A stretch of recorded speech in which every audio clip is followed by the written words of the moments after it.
So I'm Dr. Bruce Harrell. I started here with Lakeside Physicians in March of 2024, and I'm a urologist, so that is a physician that specializes in treatment of diseases of the urinary system. So BPH stands for benign prostatic hyperplasia. The other term that's used is hypertrophy, and it basically means enlargement of the prostate.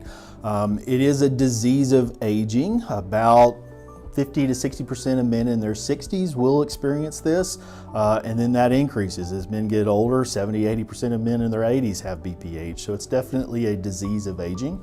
There are many factors in what causes men to develop BPH. It can be increased testosterone levels. That's the general thinking, because testosterone has an impact on the growth of the prostate. It can be genetic. It tends to run in families, and if you have a first-degree family member with BPH, you're about 10 times more likely to experience that yourself. So definitely is a genetic thing. The most common symptoms related to BPH, we kind of break into what we call irritative symptoms and obstructive symptoms. So obstructive symptoms are your slow stream. Really starting the stream is somewhat difficult. We call that hesitancy.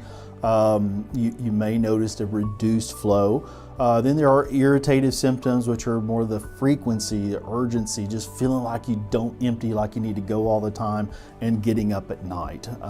Getting up at night is not only related to BPH. That's one of the most difficult symptoms to treat because it's multifactorial, but definitely if you're getting up a lot at night, that could indicate a problem. So treatment for BPH is usually a step process. Oftentimes if guys show that they're not horribly symptomatic, we may just watch it.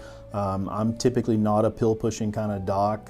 Better living through chemistry is not always better living, as I say. But we do have medications that can treat mild BPH. The most common is tamsulosin. It's a generic medication that's been out for several years. It relaxes the prostate, opens it up, and makes it easier to urinate.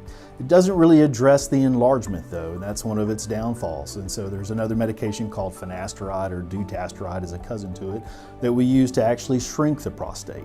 That's a slow process, so oftentimes you have to be on that medication for months before you see a difference. Surgical management for BPH, there are several different treatment options. Most people are interested in kind of the minimally invasive approach, especially if they're younger. We do have Urolist, which is also known as the prostate urethral lift system. That works well. There's another system called Resume, which is steam injection of the prostate, and that induces the prostate to shrink. Past that, then we'll step up to something like a transurethral resection of the prostate, or what a lot of guys call the roto-rooter surgery. That opens things up, provides great relief of the obstruction, and really helps with urinary symptoms. There's a few different ways to do that same procedure. You can do it with a laser. There's a new technology out called aquablation. That's basically a robotic water jet that destroys the tissue. So there's lots of new and exciting treatment options that are coming down the line for BPH.